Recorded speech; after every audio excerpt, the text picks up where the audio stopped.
Vale, pues bien, ¿qué es lo que vamos a ver? Dentro de lo del... Bueno, sabéis que la sesión se titulaba El auge del fascismo en Europa, tal vez para su comprensión, las primeras las dio Juan Ramón, y a mí lo que se me encargó es que hablar de los nexos entre las desigualdades de tipo económico y el ascenso de la extrema derecha. Entonces, bueno, yo... por si acaso, creo que será bueno rebajar expectativas desde el inicio y avisaros que lo que os voy a plantear son hipótesis, más que hechos contrastados. Aún así, bueno, pues yo os proporcionaré evidencia y demás de todo esto de lo que estamos hablando, ¿no? Entonces, bueno, la cuestión de la desigualdad económica, como incorpora un elemento técnico, siempre esta sesión, pues, bueno, a mí me encanta hablar de estos temas, yo lo tengo metido en todas mis asignaturas, entonces no me costaba nada tratar de explicar esos conceptos previos en una primera parte que es un poco más técnica, con la idea de que una vez que estéis familiarizados y familiarizadas con esos indicadores, es decir, la forma en que medimos la desigualdad, podamos ponernos de acuerdo en la cuestión de la evolución de la desigualdad. Y una vez veamos eso, entonces ya discutiremos acerca de si nos debe preocupar la desigualdad o no. Vale. Después hablaremos de tres hipótesis de trabajo con tres autores, Michael Sandel, Carl Polanyi y César Rendueles, ¿no? Uno de los cuales os lo había mandado leer. Pasaremos después a la cuestión de los nexos propios entre esa desigualdad y la extrema derecha, que ahí incluiremos un par de informes que han salido este mismo año, que un poco nos puedan orientar en ese sentido. Y al final unas reflexiones finales, ¿no? Bien, el punto de partida para mí, siempre que hablo de desigualdad, me parece ideal empezar con esa cita de Marcus Wallenberg. Marcus Wallenberg era el líder del principal grupo familiar sueco, de la industria sueca, que eran los Wallenberg, ¿vale? Entonces, esa frase en sueco significa la igualdad genera sociedades aburridas, ¿de acuerdo? Él lo dijo en el 69, ¿no? Y claro, estamos hablando del principal banquero del país. Es interesante porque hace 2 semanas actualicé esta diapositiva para incluir, hace 2 semanas, no hace 10 días, esa frase de Antonio Garamendi, que como sabéis es el presidente de la patronal española, que se lamentaba, ¿no?, de que se hable de ricos y de pobres, ¿no? Según él, eso solo lleva a la radicalización de las sociedades. Entonces, es interesante que determinadas franjas de nuestras sociedades ya cuestionen que se hable de estos temas de la desigualdad. Y desde mi punto de vista tiene que ver con las cuestiones que vamos a ver, ¿vale? Vamos a ver. Empezamos con estas cuestiones de los conceptos previos. De la desigualdad de la que vamos a hablar es de la desigualdad económica, que es mi ámbito. Entonces, la desigualdad sabemos que está atravesada por un montón de campos de conocimiento, que dentro, pues ya en la sociología hay un montón de ámbitos, pues por ejemplo, la desigualdad de género yo no la voy a trabajar aquí, tampoco vamos a hablar de desigualdades de poder en el seno de las familias, por ejemplo, o sea, yo me voy a centrar en la desigualdad económica. ¿Y a qué nos referimos cuando hablamos de desigualdad económica? A las diferencias en la distribución de los bienes y de los ingresos, ¿de acuerdo? Entonces nos vamos a centrar en la desigualdad de la renta y la desigualdad de la riqueza, ¿vale? Bien, cuando analizamos la desigualdad, pues centrándonos ahora en la renta o empezando por la renta, distinguimos 4 tipos de distribución de la renta. La distribución personal, que sería... Bueno, la distribución personal, la distribución funcional, la distribución espacial de la renta y la distribución sectorial, ¿vale? Vamos a ver pues, cada una de ellas, y para ello quiero que os imaginéis una tarta, ¿vale? Bueno, no hace falta que la imaginéis, la podéis ver ahí, ¿vale? Esa tarta representa la producción de un país, es decir, todo lo que se produce en un país durante un año, ¿vale? Pues está sintetizada en esa tarta. O si esto ya lo traje así otros años, ¿no? Si alguien es diabético, para incluir a todo el mundo, pues nos podemos imaginar una tortilla de patatas, ¿vale? Todo lo que se produce en un país, por ejemplo en España durante el año 2021, todo lo que se produjo ese año es esa tarta. Cuando analizamos la distribución de la renta, analizamos cómo se distribuye esa tortilla, ¿vale? Entonces, hablamos de distribución personal si en lo que nos... concentramos es en cómo se distribuye esa tortilla entre las distintas personas que habitan un país, o grupos de personas, hogares o familias en general. Cuando hablamos de indicadores de distribución personal de la renta, solemos hablar o individuos, o hogares o familias, ¿de acuerdo? Entonces, esto sería simplemente así, ¿vale? Pues tenemos esa tarta o esa tortilla, que era el PIB en España, y cómo queda distribuido entre, por ejemplo, cada uno de los hogares que conforman España, ¿vale? A eso llamamos distribución personal. La segunda que habíamos visto es la distribución funcional de la renta, que hace referencia a cómo se distribuye ese PIB entre factores productivos. Hoy en día consideramos en economía solamente dos factores productivos, el capital y el trabajo. Entonces, esa tarta puede ir destinada a salarios y por lo tanto a remunerar el factor productivo trabajo, o puede ir destinada a rentas, pues por ejemplo beneficios empresariales, por ejemplo alquileres, por ejemplo intereses, ¿de acuerdo? Todo lo que sean rentas de la propiedad, ¿vale? Y eso nos daría lugar a una distribución de esa tarta como la que estáis viendo en la pantalla, ¿vale? Una parte iría destinada a los beneficios, la parte en rojo, y otra parte iría destinada a los salarios, ¿vale? Evidentemente, el grueso de la población vive de sus salarios. Entonces, el cómo evolucione esta distribución de la renta va a influir también en cómo evoluciona la distribución personal. Porque si hay más parte de la tarta dedicada a remunerar al factor capital, que está menos extendido en nuestra sociedad, eso va a tener como consecuencia una mayor desigualdad personal. ¿Vale? ¿Hasta ahí me vais siguiendo? Si en algún momento hay algo que no queda claro o lo que sea, sentíos libres de interrumpirme todo lo que queráis. O sea, esto es tan íntimo que no os cortéis, por favor. ¿Vale?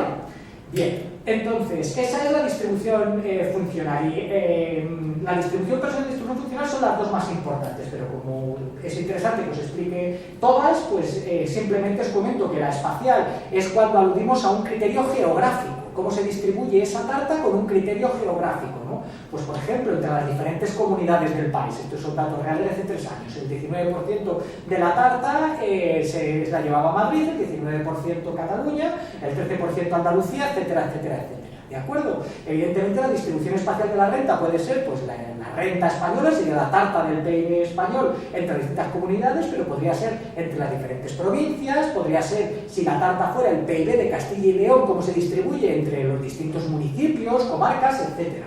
Cualquier criterio geográfico implica distribución espacial de la renta. Y la sectorial, pues también es muy específica, no vamos a centrarnos en ella, que es simplemente cómo se distribuye en los distintos sectores económicos. Pues qué parte, en este caso de la tarta, se produce en la agricultura, qué parte se produce en los servicios, etcétera, etcétera, etcétera.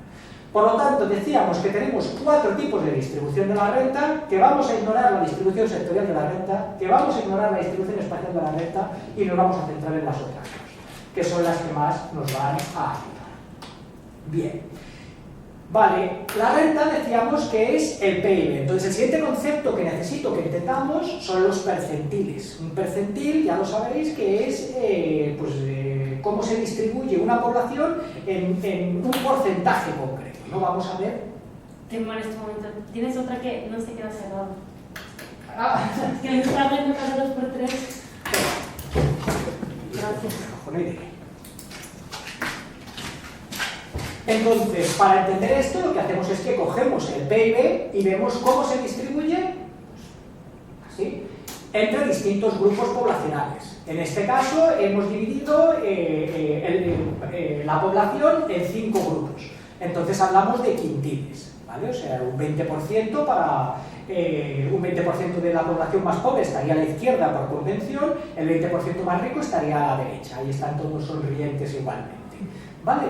Bien, si en vez de 5 grupos lo dividiéramos en 4, hablaríamos de cuartiles, o sea, el 25% de la población, y veríamos pues, qué parte del PIB va destinado a cada uno de esos cuartiles.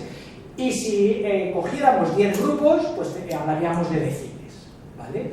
Bien, creo que esto también está claro, así que es que lo necesito para entender los gráficos que veremos más adelante, ¿vale?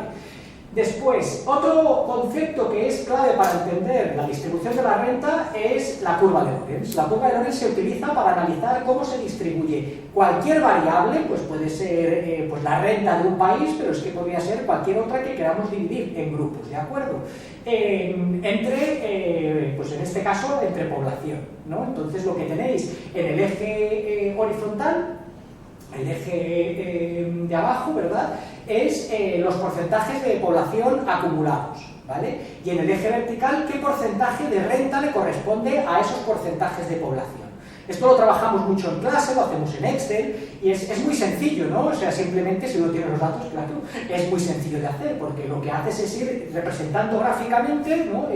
Esa curva de aquí es la que iríamos dibujando, de suerte que, bueno, pues si vemos que en España, por ejemplo, al 20% de la población más pobre le corresponde un 5% de renta, pues dibujamos una línea que vaya, una línea discontinua que vaya desde el 20, otra que salga desde el 5 y donde se crucen dibujo un punto. Con el 40% de renta, pues pongamos que le corresponde, es población acumulada, ¿vale? Entonces, al 40% de renta le corresponde, pongamos, en este ejemplo sería aproximadamente el 10% de renta. Pues lo mismo, sale un 40% en población, sale un 10% en renta y dibujo otro punto. Y lo que me da es la curva de Lorenz, ¿vale? Así hasta el final, hasta llegar al 100% de población. Entonces, en una situación en la que estemos hablando de perfecta igualdad, imaginaos un país, no existe ninguno así en el mundo, ¿vale? En el que toda la renta esté distribuida a partes iguales entre toda la población. Entonces, el 20% más pobre de la población, ¿cuánta renta tendría derecho a tener? El 20. El 40, el 40. El 60, el 60. Eso nos daría una curva de Lorenz igual a esa bisectriz. ¿Vale? El ejemplo contrario, que tampoco existe en la realidad. Un país que sea el más desigual del mundo, donde toda la población no tiene nada, excepto una persona que tiene todo. ¿Vale? Entonces, el 20% más pobre de la población, ¿cuánta renta tendría? Cero. O sea, empezamos a dibujar aquí. El 40%, cero. El 60, cero. El 80, cero. Imaginaos un país como España, una persona sobre 47 millones de habitantes, redondeando, sería el 0,0000001% de la población tiene el 100% de renta. Esto me dibujaría una curva de Lorenz en forma de ángulo recto. ¿Lo veis? Esto lo que pone de manifiesto es que la curva de Lorenz va desde la bisectriz, que es la situación de perfecta igualdad, a ese ángulo recto, que es la situación de perfecta desigualdad. Por lo tanto, cuanto más cerca de la bisectriz, más igualdad. Cuanto más lejos de la bisectriz, más desigualdad. ¿Más o menos bien? Bien. A ver si es verdad. A ver si es verdad que me estoy explicando bien. ¿En qué año hubo más desigualdad? Estos son datos reales para España, ¿vale? En 2006, ¿no? En 2006. En 2006. Y ahora os preguntaría, ¿y en qué año hubo menos desigualdad? En el 96. En el 96. ¿Y por qué no en el 87?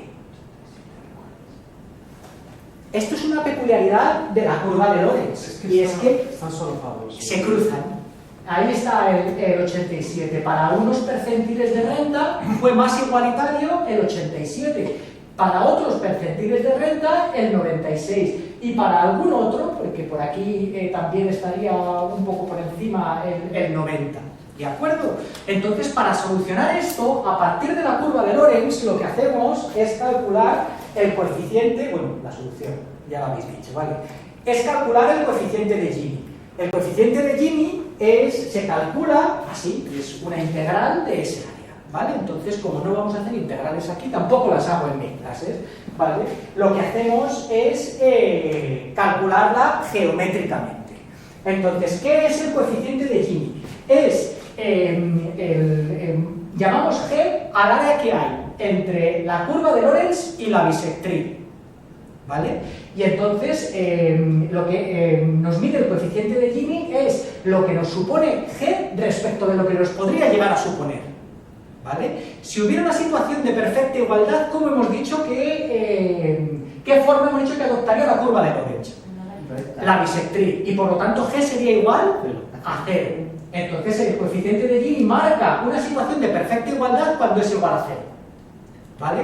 Y al contrario, ¿qué ocurre cuando nos encontramos con una situación de perfecta desigualdad? Pues que hemos dicho que la curva de Lorenz marca ese ángulo recto, es decir, el área que forman el triángulo, el área formada por el área del triángulo formado por los vértices A, B y C, que es lo máximo que puede llegar a ocupar ese área. Por lo tanto, el área formada por ABC dividido por el área formada por ABC es igual a 1. Es decir, el coeficiente de Gini oscila siempre entre 0 y 1, siendo 0 la situación de perfecta igualdad y 1 la situación de perfecta desigualdad, ¿vale? En términos reales, os puedo decir que si medimos el coeficiente de Gini de los diferentes países del mundo, está entre el 0,20 y tantos para los países más igualitarios al 0,60 y tantos, casi 0,70 para los más desiguales, ¿no? Uno de los más desiguales del mundo es Brasil, que tiene un 0,60 y tantos de coeficiente de Gini. Y de los más igualitarios, algunos años fue el más igualitario, muchos años fue el más igualitario, es Suecia, que durante muchos años tenía un 0,27, 0,28, ¿de acuerdo? En España estamos en el 0,32, 0,33, ahí es la situación. ¿Vale? Bien, ¿alguna pregunta sobre todo esto? Sí, yo quiero hacer una pregunta que a lo mejor no tiene nada que ver con esto. O sí, prueba. Porque yo veo que personas que han tenido la misma formación, que están realizando el mismo trabajo, que están ganando lo mismo, se pasan 20 años y una tiene X, pero es que la otra no tiene nada, porque se lo ha gastado todo. Entonces aquí tenemos que hablar de desigualdades. Sí, de resultados, lo veremos. Tenemos que hablar de desigualdades porque objetivamente es una situación de desigualdad. Otra cosa es que ese tipo de desigualdades consideremos que sean justas. Es que no es el mismo debate. Perdóname, es que si yo cobro lo mismo que tú y yo ahorro porque me compro los tomates más baratos y tú te vas todos los días a tomar Moët Chandon y langosta y qué sé yo. Ya, pero él te está diciendo Tenéis que hablar que eso sí es desigualdad, pero a lo mejor estamos de acuerdo con esa desigualdad. Es que son dos debates diferentes. Ah, por eso. Vale. Bien, entonces vamos a ver cómo ha evolucionado la desigualdad a lo largo del tiempo y con esto abordaríamos esa pregunta que yo os ponía ahí, por ejemplo, de evolución desde... cómo ha evolucionado desde la Segunda Guerra Mundial, ¿vale? No sé, pero lo vamos a ver. Bien, empezamos con la distribución funcional de la renta, ¿vale? O sea, la participación de los salarios en el PIB. Repito, el PIB es la tarta, es lo que tenéis ahí, es lo que supone el salario sobre el total de la tarta. Como podéis ver, el eje vertical está truncado, empieza en el 58, de manera que podamos ver realmente esa evolución. ¿Qué veis ahí? Que hay mucho.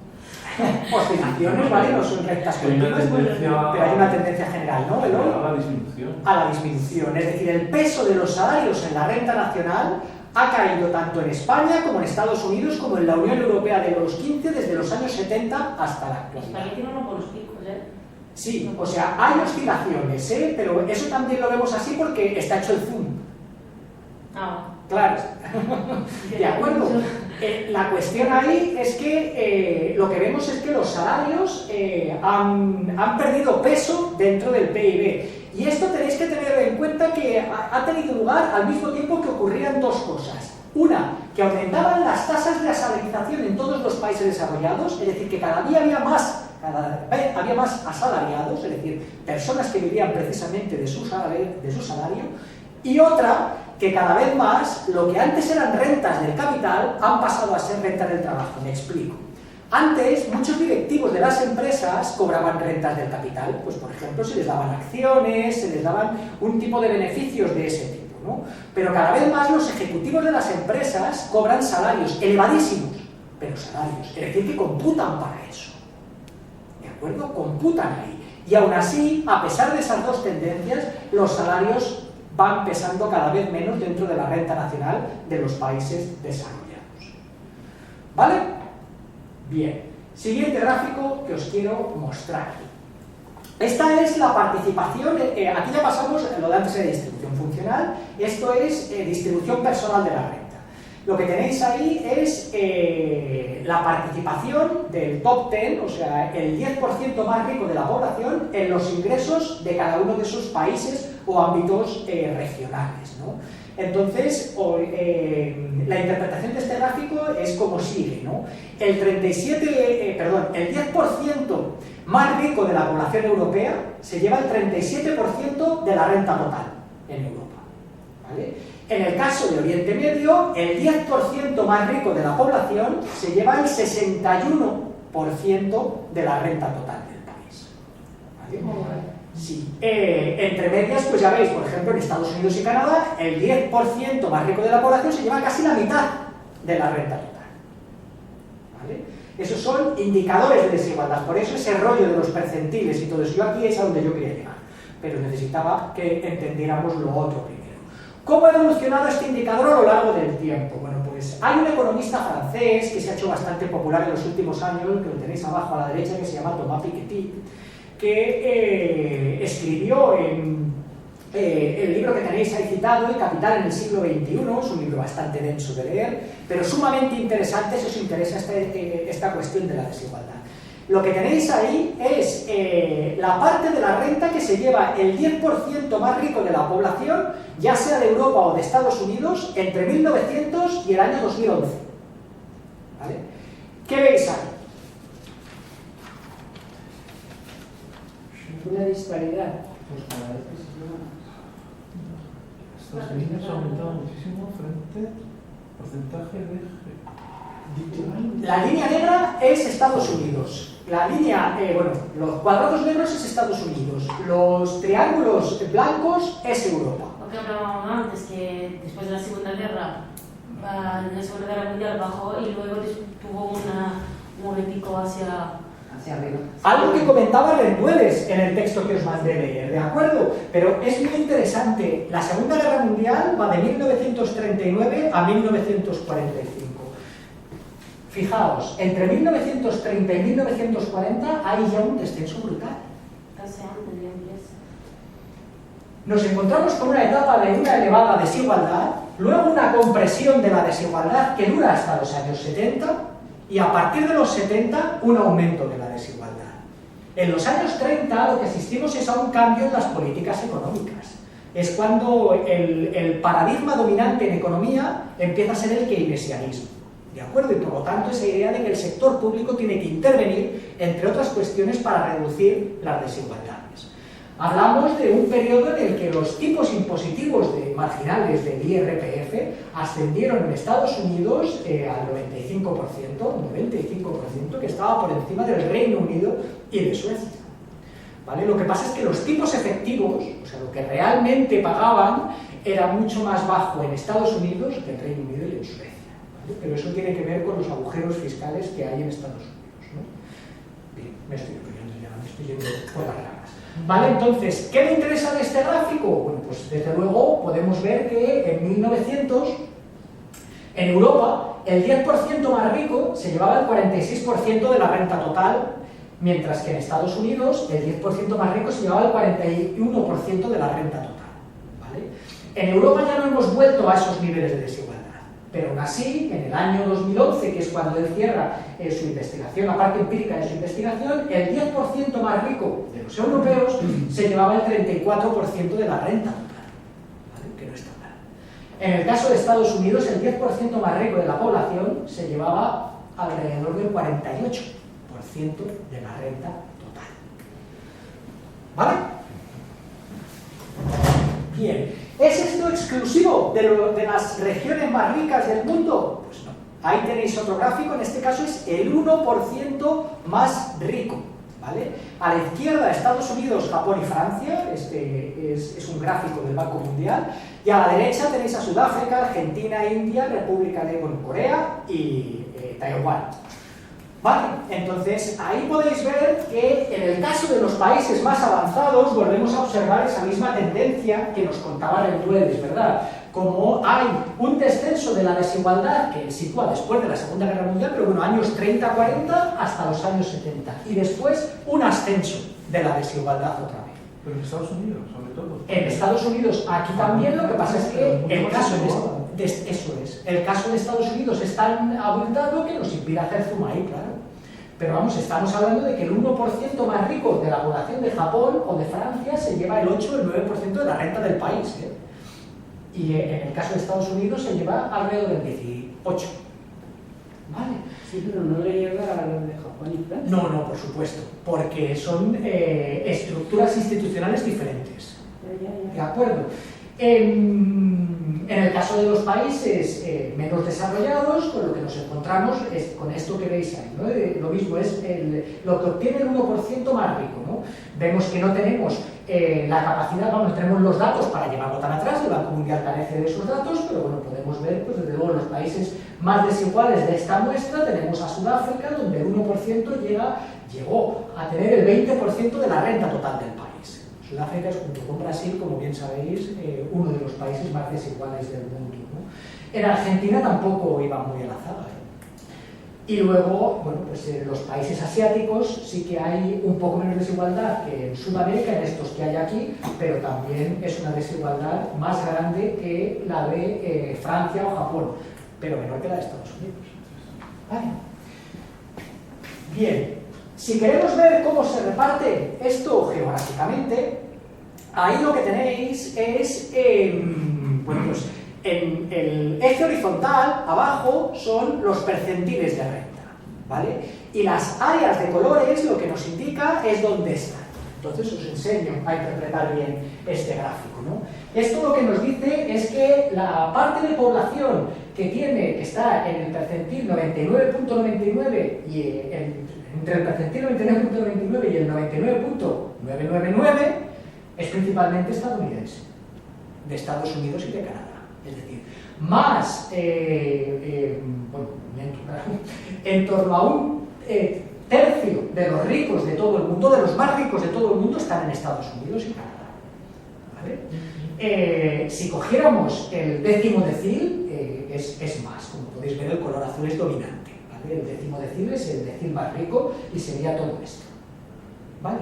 ¿Y dónde están los más pobres? Pues principalmente los tenemos en India. También los tenemos, sobre todo, en África subsahariana, que es ese color naranja. Así es como interpretamos ese gráfico. Pero es evidente que entre el 1% más pobre de la población mundial, porque fijaos que aquí se ha cogido como si la tarta fuera la renta del mundo entero. ¿Y a cuánto correspondería, ¿no? ¿A qué países pertenecería cada uno de los percentiles? Bueno, pues podéis ver que entre los más pobres hay bastante estadounidense también. ¿Vale? Lo que pone de manifiesto una polarización de rentas importante. En el caso de Europa es interesante que también hay población muy pobre, evidentemente, pero es curioso lo gruesa que está esta parte. Lo que hablaríamos de la denominada clase media global. ¿Vale? Bien. Pues bien, esto es con respecto a la renta.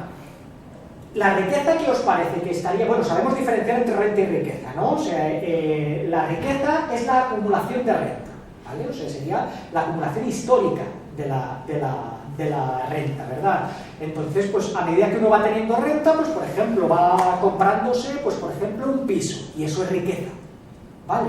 Entonces es la acumulación de esa renta, ¿no? En economía hablamos de que la renta es una variable flujo y la riqueza es una variable stock, que va acumulándose ahí. Y para mis estudiantes de primero lo que les cuento siempre es que las variables flujo son los ríos que alimentan un lago, que es la variable stock. Pues esa es la relación entre renta y riqueza. ¿De acuerdo? Bueno, pues entonces, ¿qué diríais? Teniendo en cuenta que la variable renta es una variable flujo y que la riqueza es una variable stock, ¿qué debería ser mayor? ¿La desigualdad de la renta o la de la riqueza?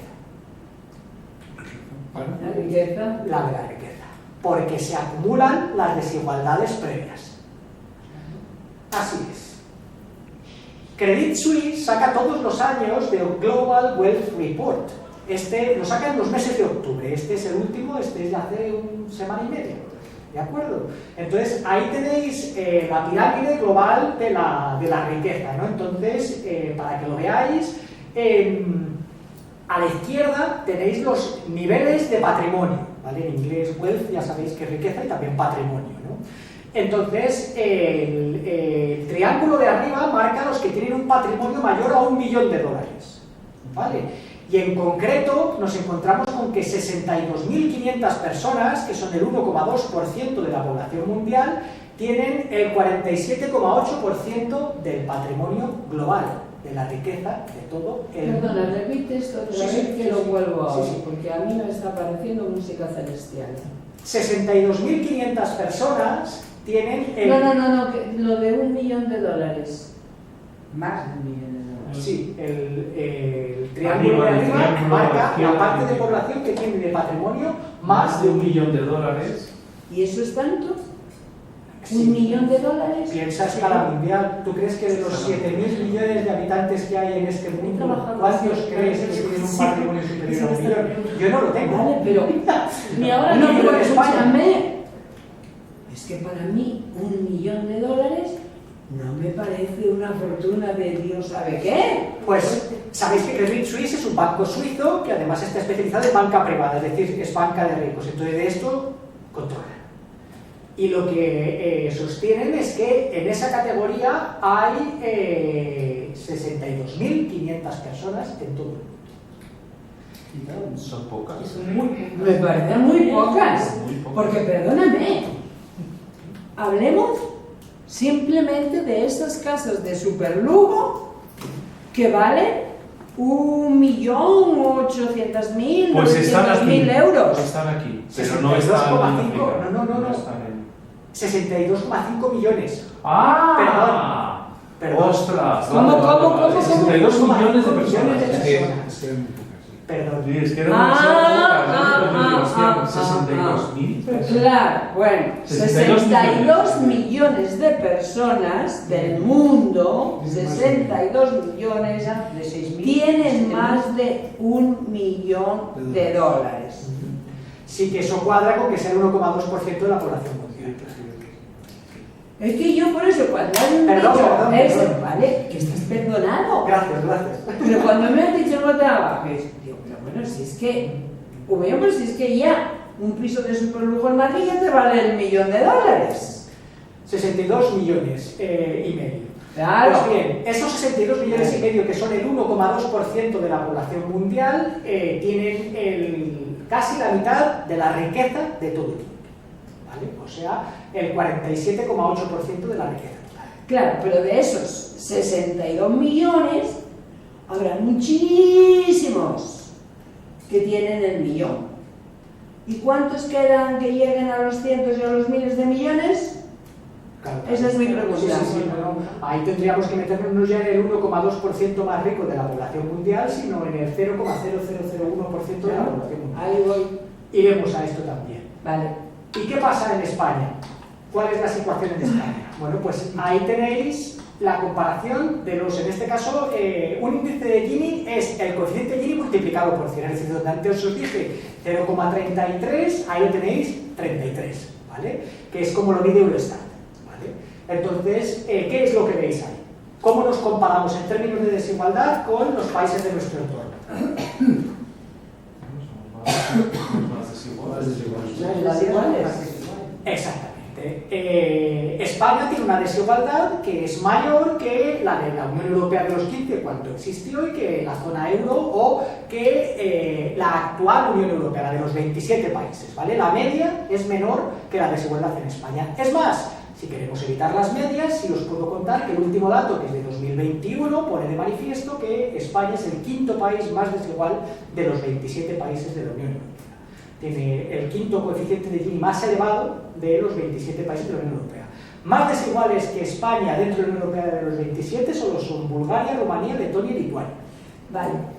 Y esta desigualdad tan grande en España no puede tener algo que ver con la cantidad de latinoamericanos, sudamericanos, No somos el país que tiene el mayor porcentaje de Dios sabe dónde, no somos el que país que se han nacionalizado españoles. no somos el país con más población de origen migrante de la Unión Europea.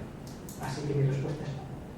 De hecho, hay un elemento que actúa... No era una pregunta que yo hacía. Bien, yo intento responderla si puedo. Hay un elemento que sí nos distingue de muchos de esos países y que sí que ayuda a explicar parte de esto, que es la tasa de desempleo. Nuestra tasa de desempleo es la segunda mayor de toda la Unión Europea y eso ayuda a entender que seamos un país tan desigual. Vale, pero Es eso más, de la tasa de desempleo, cuéntame. vamos a los seres de Andalucía o como demonios se llamaran, donde esa gente estaba cobrando un dinero, no me preguntes si era del Estado, si era del gobierno andaluz o de qué, pero resulta que eran desempleados.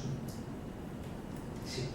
Entonces vamos a ver, la tasa de desempleo que dicen es la oficial es una mentira más grande que toda España. Está medida con los mismos criterios exactamente que en el resto de países, tanto de la Unión Europea como de Estados Unidos. Pero coño, esa gente está cobrando. Da igual, en España tú tienes derecho a cobrar una tasa o una prestación por desempleo si cumples los requisitos. En Estados Unidos también y en el resto de Europa también. Y En todos esos y países. en Gran Bretaña, ¿cuántos españoles Sí, sí. han vivido durante años con la ayuda estatal? O sea, yo Exactamente. tuve amigos que estuvieron, no sé si fueron año y pico, sin dar palo al agua, recibiendo directamente una ayuda, que era uno de los motivos de... Sí, sí, sí. De hecho, Bueno, pero es lo que esto está haciendo también en España también con muchos de los que nos llegan, o con todos. Con todos no. Con todos no. Yo creo que Porque- al nivel que tenía Gran Bretaña... Yo no lo sé, desde 2 años y pico que llevo aquí, digamos, de que he vuelto a la península, porque en Baleares con el trabajo no me enteraba de nada. Y allá tampoco. Cuando lo estoy viviendo ahora es de 2 años para acá.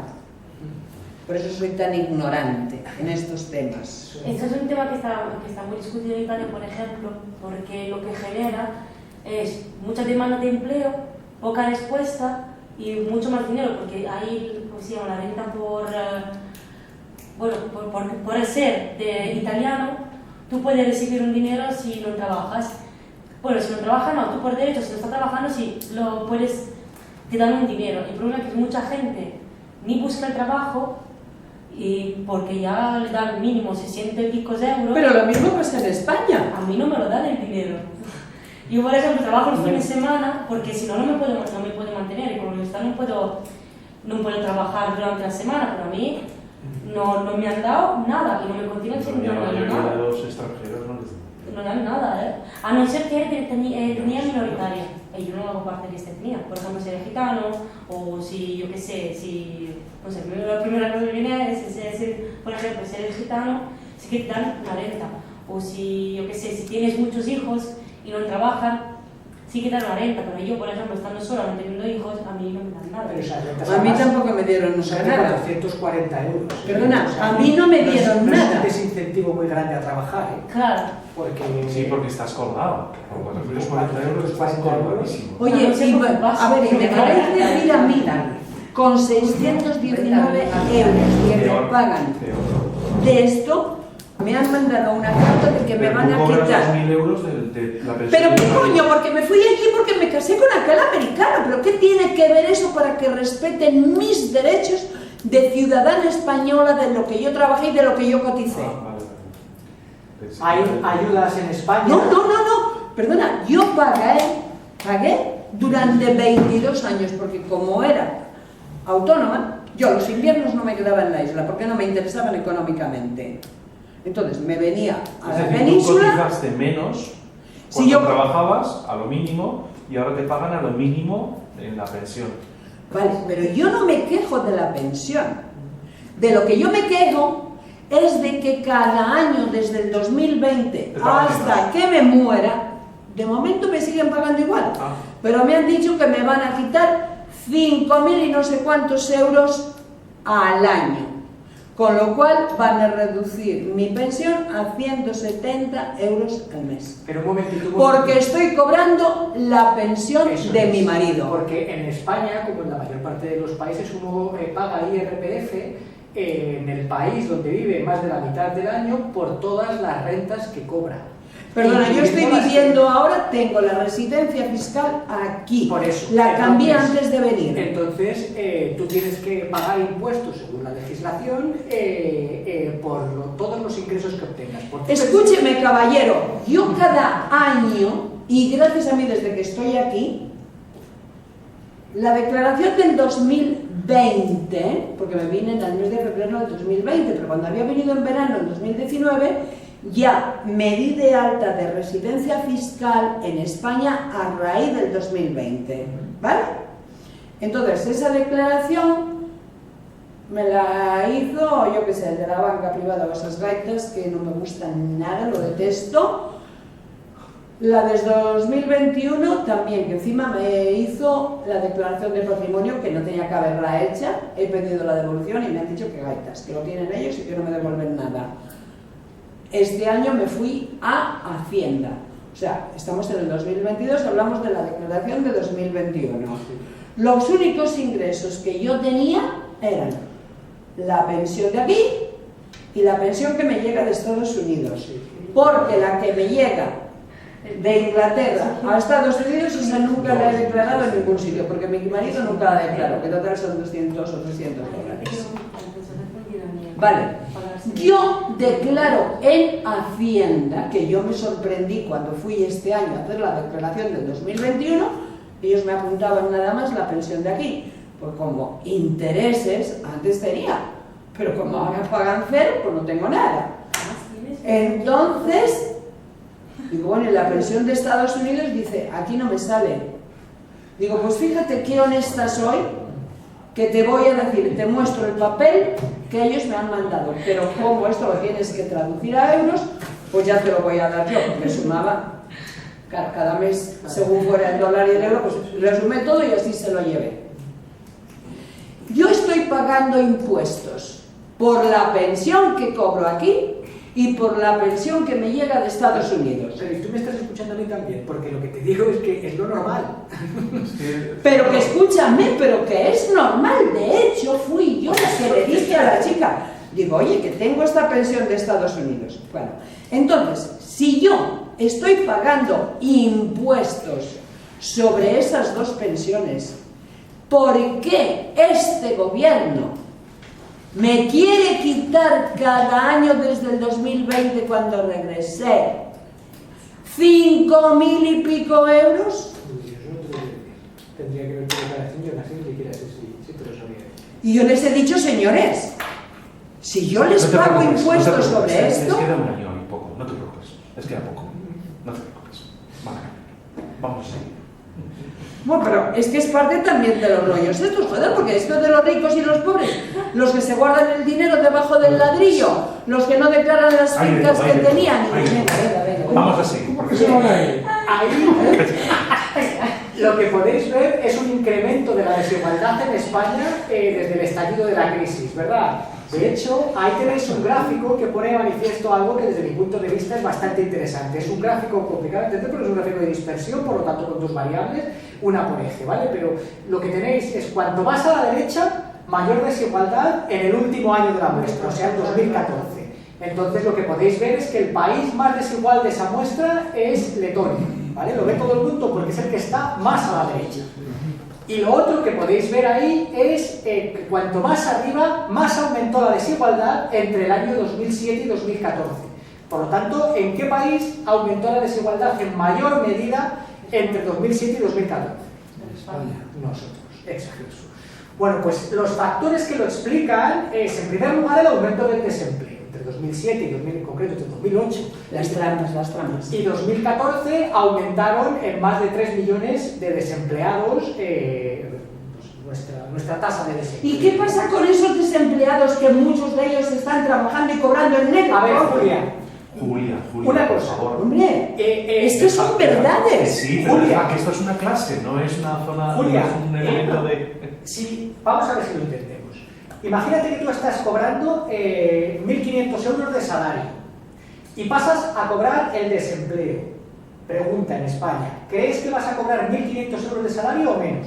No lo sé, porque como era autónomo no tenía derecho a nada. Bueno, te lo digo yo, vas a cobrar menos, bastante menos que esos 1.500 euros, ¿de acuerdo? Entonces, aunque hayas estado cotizando, tú lo hayas hecho bien, la prestación por desempleo no llega al 100% del salario anterior. A mí no me llegaba Escúchame, a nada. por favor. Gracias. No llega al 100% del salario anterior. Entonces, ¿eso qué implica? Que esas personas, aunque estén cobrando una renta, que se llama prestación por desempleo y es absolutamente legal, están cobrando menos que aquellas otras que tienen trabajo. Y eso es lo que ayuda a entender ese aumento de la desigualdad.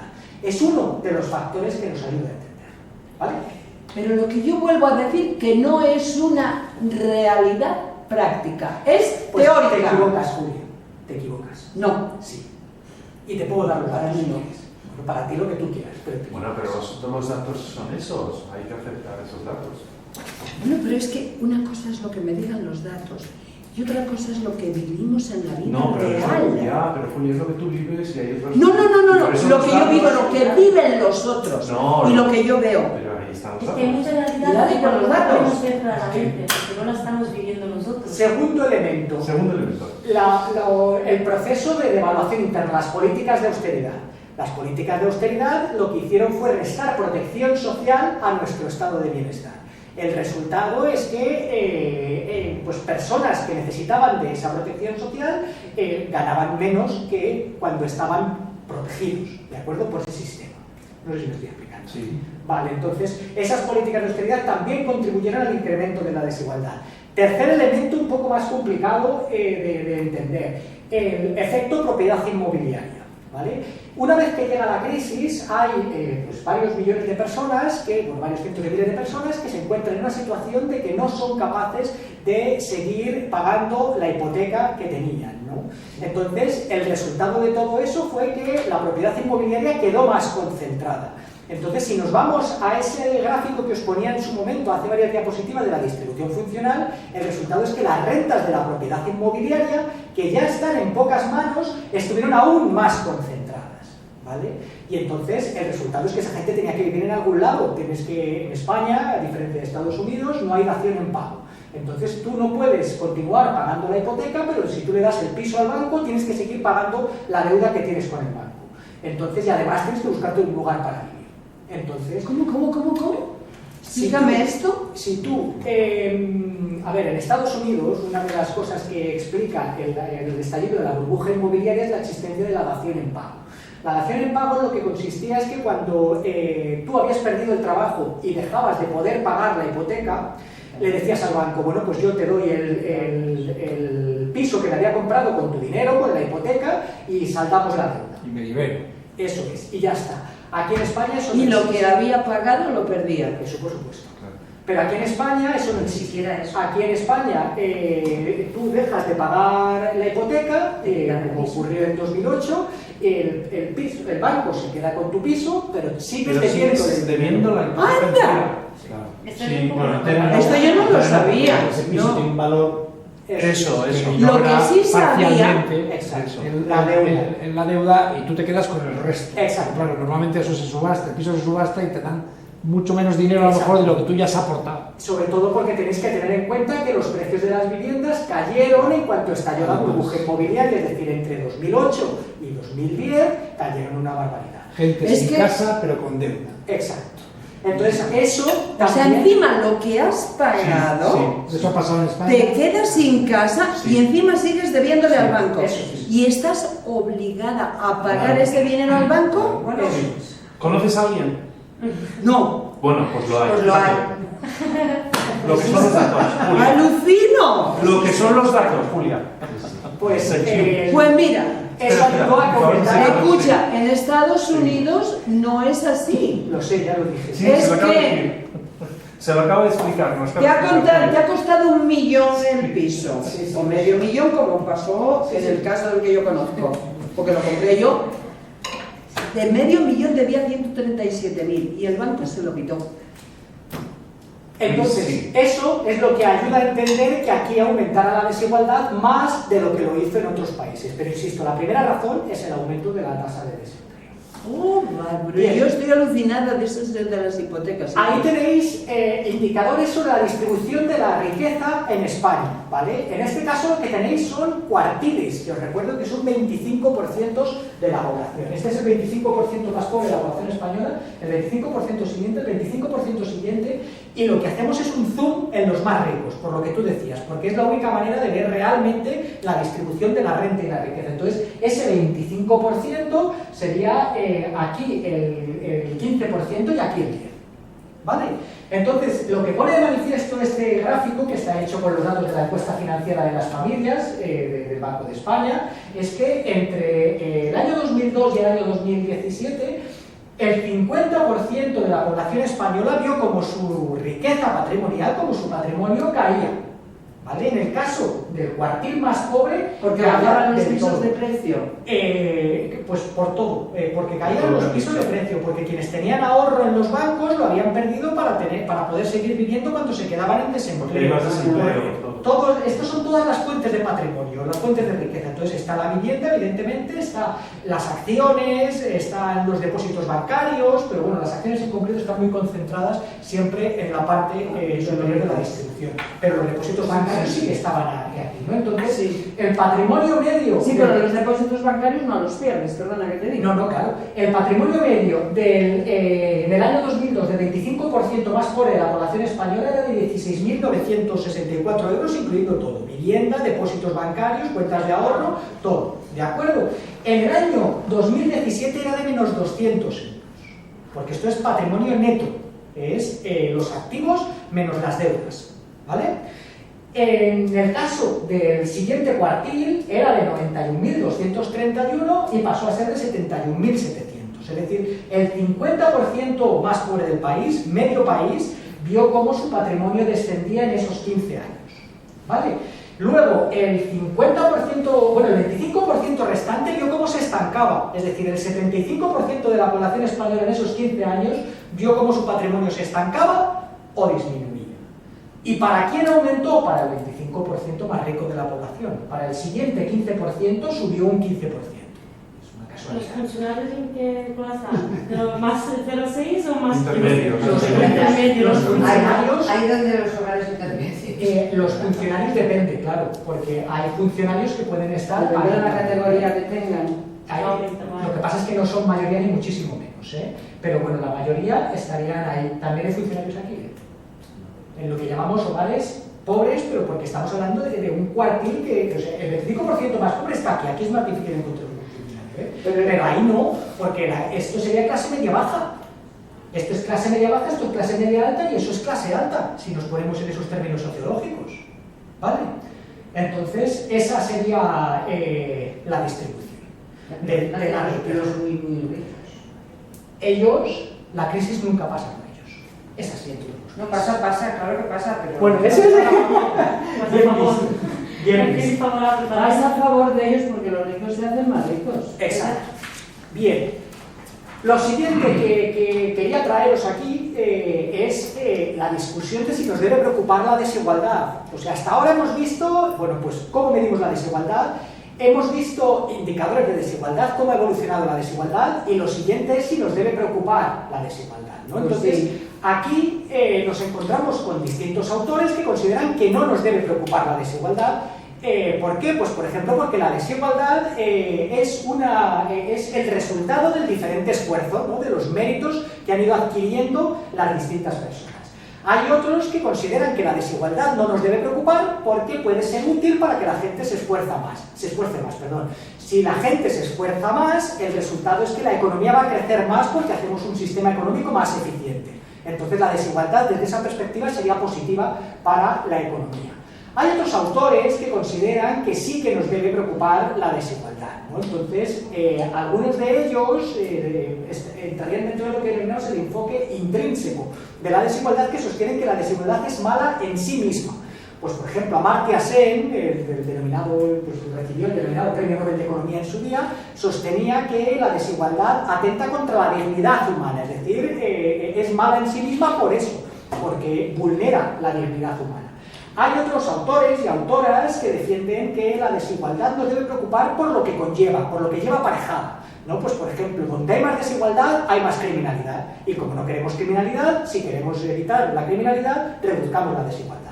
O donde hay más desigualdad hay menos crecimiento económico. ¿Por qué? Pues por ejemplo porque la propensión marginal a consumir, es decir, el porcentaje que dedican a consumir las rentas más bajas es mayor que la de las rentas más altas. Por lo tanto, una redistribución de los ricos a los pobres puede favorecer el crecimiento económico. Eso es lo que se lleva contando desde hace... Esas tesis están muy bien descritas en la teoría del empleo. Vamos a ver. Ahora de esto de las desigualdades y demás, y antes has hablado de que en España tenemos no sé cuántos desempleados. Este año, que lo he seguido un poco, he visto cómo la hostelería se ha visto totalmente desbordada porque no tenían camareros de pisos, no sé cuántos, no sé qué. Y había no sé cuántos cobrando el paro. Pero estos decían, ¿y para qué voy a trabajar? Total, para lo que me pagan, pues no trabajo. En Estados Unidos está ocurriendo lo mismo. En todo el mundo está sucediendo. Bueno, me da igual, coño, pero entonces que no me vengan a mí ahora con que hay tanta desigualdad, con que si estos, con que si Pero los eso otros. no quita lo otro, Julia. Pero es que... Es que mezclamos los temas y así no podemos llegar a ninguna conclusión sensata, te lo prometo. Si mezclamos los temas no llegamos a ninguna conclusión sensata, nunca. Pero es que las cosas no se entienden tan bien si no se entienden. O a lo mejor porque las explico mal, yo no te lo discuto, pero... No, yo no he dicho que Ay, tú No, por Dios, Julia, no te estoy poniendo palabras en tu boca. Lo digo yo. No, estás explicando muy requete bien. Y como estás explicando muy requete bien, pues entonces a mí me vienen a la mente una serie de Julia cosas. se enervas, esa es la pasión pura. Sí. Bien, no sé si visteis este vídeo lo llegasteis a ver, Sí, estaba bueno. entre los materiales. Bueno. Sí. Pues si lo veis, lo podéis comentar, quienes lo habéis visto, porque así nos ahorramos los 18 minutos porque empiezo a ir justo de tiempo. Bueno, nada, es el pensamiento neoliberal 100%. Si no has llegado es porque tú no has querido. Porque no vas a trabajar. Y ya está, fuera. Bueno, más o menos Ya está. las dos caras, porque te habla tanto de la importancia que tiene la desigualdad y tanto la importancia que tiene la igualdad, más o menos. Que en la historia, por ejemplo, bueno, más o menos te dice que hay un chico que nace en un país que se llama igualdad y tal, que todo es igual, que hay también que dar la misma distribución de su riqueza a todos, y lo otro ya que por méritos y por oportunidades. Claro, pero pero si ya es- está a favor. Claro, pero es que es una metáfora que acentúa en exceso una Claro. metáfora falsa. Y luego ya estás te la das, acentuando, la estás jugando ya con unas cartas que no son, vamos, son tan desiguales que no tienen. ¿De qué Claro, vas? por eso, Estás luego comparando ya la peras y otra cara manzanas, y de entonces igualdad. claro, estás diciendo, por eso por eso es necesaria la desigualdad. Y dices, no, espera, no. Claro, Yo también puedo lo que plantearte dice- otro país. Luego Pero también es dice que la cuando llega desigualdad la- se la- puede la crear igualdad está incluso bien. en un contexto, como decía antes, de cobrar exactamente Julia, lo Julia, mismo espera, Julia. y unos van para arriba y Julia, otros para Julia, abajo. espera, que estamos hablando de lo del Pero yo al principio también cuando estaba escuchando dije, vale, ese ya me está yendo hacia un enfoque, pero luego también hasta el final ya te hace ver como su discurso se lleva más a un problema que tenemos que es la política, que es el politiqueo que hay, y el problema de la desigualdad, no de los méritos, de lo que estábamos hablando antes, no tanto de los méritos, Claro, pero del su dinero problema que es se que- lleva, del apoyo que da, aquí ya tiene poder. Claro, pero él tiene una visión exclusivamente neoliberal y meritocrática, 100%, desde el punto de vista de la mala es decir, vamos, si es que los políticos son gilipollas, son tontos porque están forzando la igualdad, cuando la igualdad no debería forzarse. Es todo lo contrario, tenemos que forzar la desigualdad para que se acentúe Es lo natural, y tal, es lo natural, y es lo que tal. Es decir, está quitándole todos los derechos del hombre hacia tal. El tío se la refanfinfla y dice, ¿qué dices? Tú tienes que trabajar y si tú eres bueno, tal. Ah, no, pero si es que a mí me han tirado y yo no tengo ningún derecho porque han destruido todo el sistema laboral. Ah, bueno, pues exactamente, es culpa tuya. Y sobre No, todo, hay, los yo políticos. diría un matiz con respecto a lo que dice lo de los políticos, o sea, nuestras sociedades, las del sur de Europa, si quieres, por muy imperfectas que sean, y siguen incluyendo mecanismos de control para evitar determinados tipos de favoritismos, que desde luego, por Está ejemplo, muy bien. en países que hemos tenido dictaduras tan recientes, entonces no existían. Entonces, el hacer ese tipo de argumentos hoy en día me parece un tanto demagógico. Porque a la mayoría de la población tú le preguntas de qué opinan de los políticos y todo el mundo los va a poner a caldo. Entonces, esto es la manera de llevarte a la gente, meterte a la gente en el bolsillo. Claro, pero lo cierto es que nos hemos dotado de una serie de mecanismos que yo no digo que sean perfectos ni que no se den relaciones que son vergonzosas.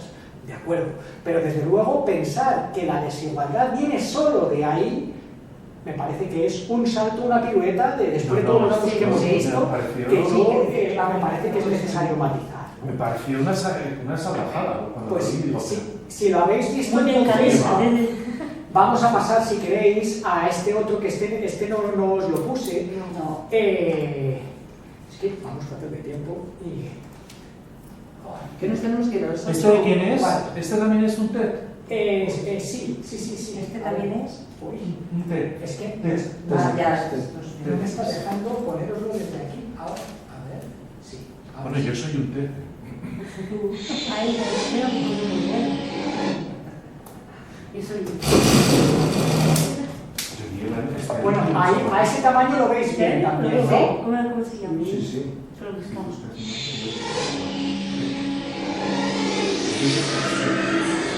Bien, fijaos que el anterior autor era de los que defendían que la desigualdad no es mala. Este autor es quien defiende que la desigualdad sí es mala.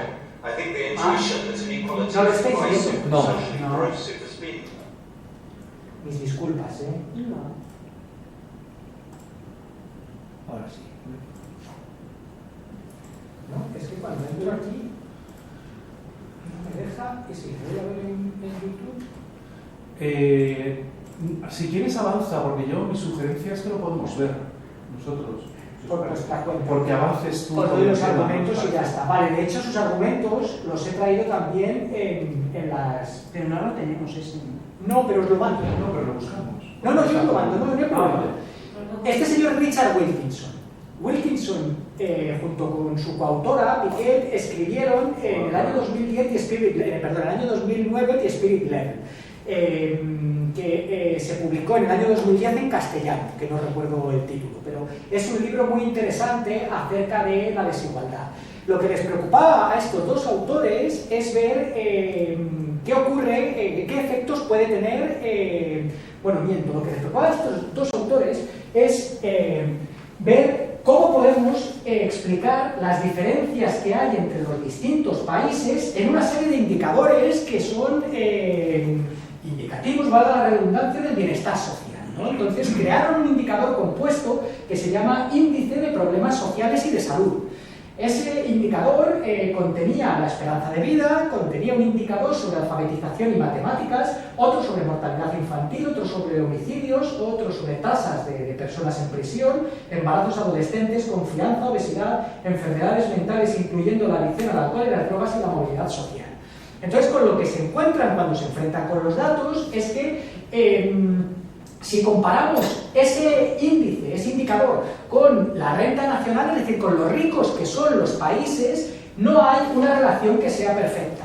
¿Vale? ¿Por qué? Bueno, pues porque tenemos ahí un outlier muy fuerte que es Estados Unidos, que puntúa mal en este indicador, pero que es el segundo más rico de toda la muestra después de Noruega, ¿no? Entonces dijeron, bueno, ¿y qué puede ser lo que nos ayude a entender que haya unos países en los que esos problemas tengan una incidencia mayor que en otros?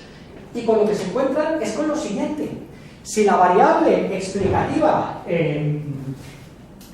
nuestra variable horizontal, en vez de ser la riqueza de los países, es la desigualdad, de repente nos encontramos con un ajuste casi perfecto a la línea de tendencia. Dicho de otro modo, que la desigualdad nos ayuda a entender en mucha mayor medida cómo puntúan los países en todos esos problemas que incluso la riqueza. Es decir, ser rico no te garantiza que no tengas estos problemas, pero ser desigual te garantiza que los vas a tener. ¿Vale? Entonces, esto les sirve a Wilkinson y Piquet para concluir que uno de los problemas que lleva aparejados la desigualdad, es precisamente mayores problemas de ese tipo, tanto de salud como sociales. ¿Vale? De hecho, en el libro, que es muy interesante, comparan bueno, pues esos países que veías ahí, ¿no? Entonces, bueno, pues tenéis ahí, aquí empezamos con la desigualdad. Los países que mejor puntúan en desigualdad pues son los azules, ¿no? Que son Suecia, Japón y Alemania, y el que peor, Estados Unidos. Y como podéis ver, Estados Unidos es el que peor puntúa en esperanza de vida, en índice de movilidad social, en embarazos adolescentes. Bueno, en el índice de movilidad social es el segundo peor, está peor el Reino Unido. Decíamos, en embarazos adolescentes... ¿Cuál dijiste? ¿Perdón? Ahora, ¿en cuál acabas de decir? El índice de movilidad social está peor en Reino Unido que Estados Unidos. En embarazos adolescentes, en tasas de obesidad, en mortalidad infantil, en tasas de asesinato, fijaos la diferencia, en población en prisión, en tasas de pobreza, dificultades de renta, tasas de votación, o sea que incluyeron un montón de variables, ¿no? Y para concluir, lo que os decía, que la desigualdad de aquellos países que son más desiguales tienen más problemas, eso es una muestra de todas las variables que escogieron, ¿vale? Y hago una pregunta. Sí, claro. Porque, claro, cada país tiene una cantidad de personas diferentes, entonces es normal que el porcentaje también cambia, o lo han hecho en función Sí, mira, del esto, territorio. por ejemplo, Estará prisioneros por corregido. 100.000 habitantes. Ah, En el vale. caso de la población en prisión son personas en la cárcel por cada 100.000 habitantes, ¿no? Eso sí. Todo eso está controlado, sí, no habría ¿Cuántos problema. hay en Estados Unidos por cada 100.000 habitantes? Por cada 100.000 habitantes, 743. ¿Y en España? Aquí no estamos, yo no me sé el dato. En Francia, Suecia, Francia. 98. Esta Francia que tiene cuánto. En Japón, miento, es el que mejor puntúa ahí, tiene 58. Francia tiene 96, que sería lo más próximo a nosotros. En el libro vienen todos los países de la muestra, ¿vale? Está en Ya ni me acuerdo. Sí, The Spirit Level. The Spirit Level. Ahí lo tienes, a la derecha. Spirit level. El nivel del espíritu, ¿no? Sí. Bien. Esto me parece también muy interesante. Esto ya os comentaba antes, ¿no? Mi pareja psiquiátrica, yo con este gráfico que me digo, este te va a gustar para tus clases. Lo que veis ahí es la incidencia de una serie de enfermedades con otras enfermedades, la comorbilidad que se estudia en el ámbito sanitario, ¿de acuerdo? Entonces, las enfermedades graves que tenéis ahí pues son enfermedades coronarias, diabetes, esto es insuficiencia pulmonar, ¿no? El EPOC en castellano, y cáncer, ¿no? Entonces, lo que analizan es... Perdona, ¿a qué te refieres con most in private? Ah, eso voy. Perdón. Sí. Lo que se veía es cómo actúan, cuál es la morbilidad, la tasa de incidencia de esas enfermedades con otras, ¿no? Pues con pues enfermedades del corazón, diabetes, EPOC, ¿vale? Y luego algunas que tienen que ver con el ámbito mental. La condición de dolor, ¿vale? Depresión y ansiedad, que fijaos que es donde tiene los globos más grandes, ¿no?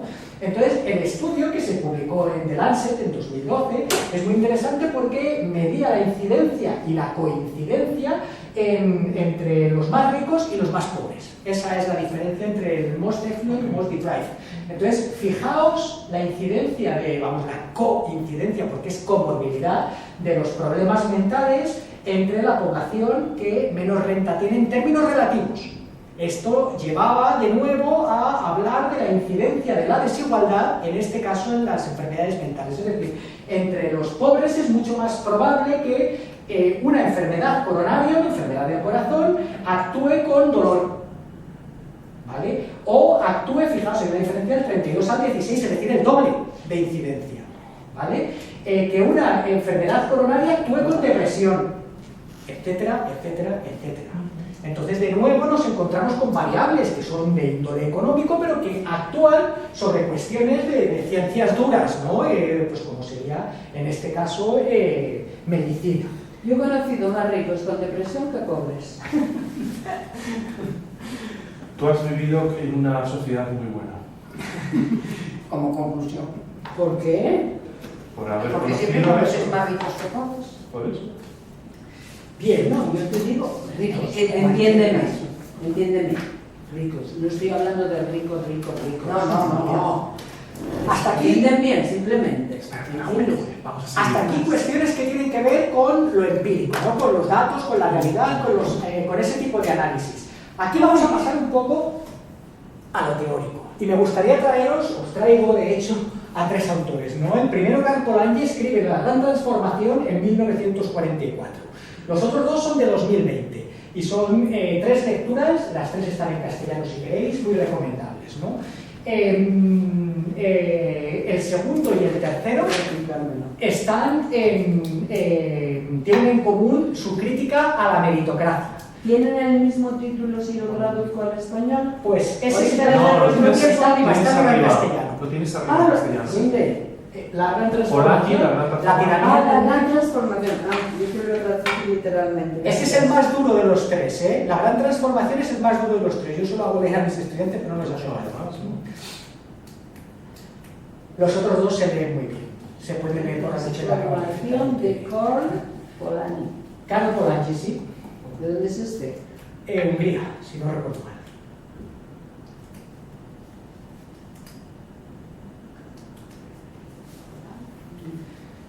La tiranía del mérito, que es de Michael Sandel, que es profesor en Harvard.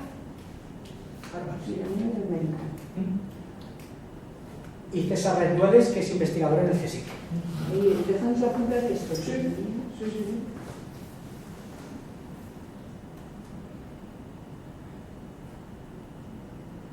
La tiranía del viento, que es de Michael Sandburg.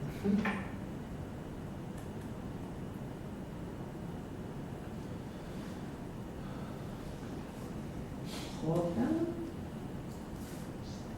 De todas maneras, aquí os los he traído resumidos, o sea que... La igualdad de oportunidades. César Rendueles.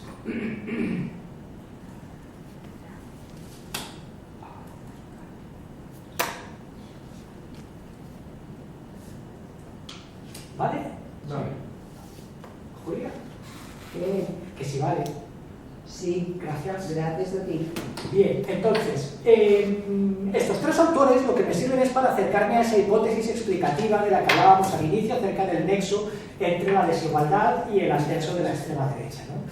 Lo que hace Polanyi, fijaos que su libro hemos dicho que está escrito en 1944, es tratar de explicar lo que él llama colapso de civilización, ¿no? Que habla de ese ascenso del nazismo en los años 70, ¿no?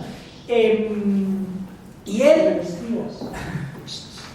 lo relaciona con el funcionamiento del mercado como mecanismo exclusivo de organización social.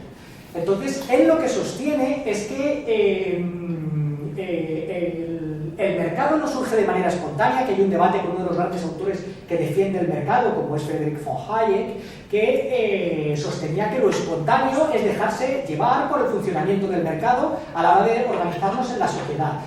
Polanyi lo que dice es que el Estado tiene que desempeñar un papel muy activo para que sea realmente el mercado el que pueda hacer que funcione. Es decir, para que el mercado funcione bien, el Estado tiene que actuar activamente. Él dice que a medida que se van eliminando ciertas restricciones, ciertos mecanismos de protección social, pues habla, por ejemplo, de las leyes de pobres. No sé si sabéis algo de las leyes de pobres. Las leyes de pobres eran las leyes que, por ejemplo, en la Inglaterra victoriana permitían dar una paga, para entendernos, a los más pobres. ¿De acuerdo? Entonces, cuando los liberales llegan al poder, pues por ejemplo, uno de los grandes opositores a las leyes de pobres fue David Ricardo, uno de los economistas defensores del liberalismo, ¿no? Porque consideraban que esas paguitas solo creaban pobres. ¿De acuerdo? Entonces, todo ese intento de que la sociedad estuviera organizada con arreglo a los mecanismos de mercado implicaba pues, eliminar esas leyes de pobres, eliminar los gremios, eliminar los bienes comunales, etcétera, etcétera, etcétera. Él cuenta muy bien, como historiador es fantástico, Polanyi, el episodio de los cercamientos, ¿no? Como en Inglaterra los montes comunales en el rural se cercan para convertirlos de propiedad comunal a propiedad privada. Eso tiene como consecuencia una emigración masiva del campo a la ciudad, y de esa emigración masiva se nutre la revolución industrial. ¿De acuerdo? Entonces, eso está muy bien contado en ese libro, ¿no? Pero eso tiene consecuencias. Y es que se generan contramovimientos, ¿no? Revueltas de campesinos, empiezan a surgir en el siglo XIX, lo sabemos, ¿verdad? Los sindicatos, los partidos socialdemócratas que hablábamos antes, ¿verdad? Los primeros son de la década de 1860, podemos hablar de la Comuna de París en 1871, es decir, todo este periodo. Y también nacionalismos. Fijaos que pues las primeras luchas nacionales a gran escala que las tenemos en el siglo XIX también. Mazzini en Italia, ¿verdad? La unificación alemana, todo eso es también del siglo XIX.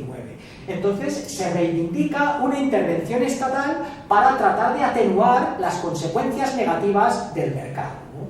Entonces, Entonces, la idea que él sostiene aquí es que el fascismo es otro contramovimiento más que actúa con posterioridad, no en el siglo XIX, pero precisamente ante la desprotección social generada por determinados movimientos, pues como tiene que ver esa ampliación del mercado, busca la protección en un Estado fuerte. Y ahí es donde se entiende esa apología de los gobiernos autoritarios. ¿De acuerdo? Y a él le ayuda, vamos, a mí me parece que es un libro que explica muy bien ese ascenso del nazismo en Alemania, ¿no? Vamos a dar un salto, este me gusta, como yo lo uso en mis clases, porque también habla de Mark Blyth, un sociólogo ya coetáneo nuestro, un contemporáneo, lo que hace es hablar de un péndulo, ¿no? Entonces, cuando la sociedad el péndulo gira hacia una sociedad de libre mercado, lo que hay es una serie de contramovimientos que tratan de atenuarlo e irse hacia el intervencionismo, y así es como llegamos a esa edad keynesiana entre la Segunda Guerra Mundial y los años 70, que redujo la desigualdad. Pero de nuevo, una vez que ese intervencionismo empieza a generar otro contramovimiento, asistimos al otro giro del péndulo, de nuevo hacia el liberalismo, en los años 70 en adelante, ¿no? Que es algo que explica muy bien Rendueles en ese libro que también comentaremos después. En esta misma línea tenemos el texto de Michael Sandel, ¿no? En La tiranía del mérito, él habla todo el rato de que en nuestra sociedad se debate entre un mundo abierto y un mundo cerrado, ¿no? En el que además ha cundido la idea de que se trata de conseguir una igualdad de oportunidades, que no de resultados, ¿no? Entonces, él dice que en nuestra sociedad los ganadores consideran que merecen su éxito y que esto choca con esa idea de humildad, ¿vale? Y al chocar con esa humildad que él considera necesaria para vivir en una sociedad sana, se genera resentimiento. Entonces, él dice que en última instancia parte de esa tolerancia que tenemos hoy en día hacia la desigualdad tiene que ver con el ideal meritocrático. El vídeo de Luis Alberto Iglesias es paradigmático de ese enfoque que está criticando aquí Michael Sandel. Porque lo que está diciendo Luis Alberto Iglesias es que, bueno, pues si alguien es rico es porque se lo ha ganado. Entonces, para eso tenemos que creer que vivimos en sociedades meritocráticas y que entonces la desigualdad es justa. ¿De acuerdo? Bien, entonces Michael Sandel sostiene que desde los años 70 ha habido una confianza desde distintos partidos políticos en el mercado.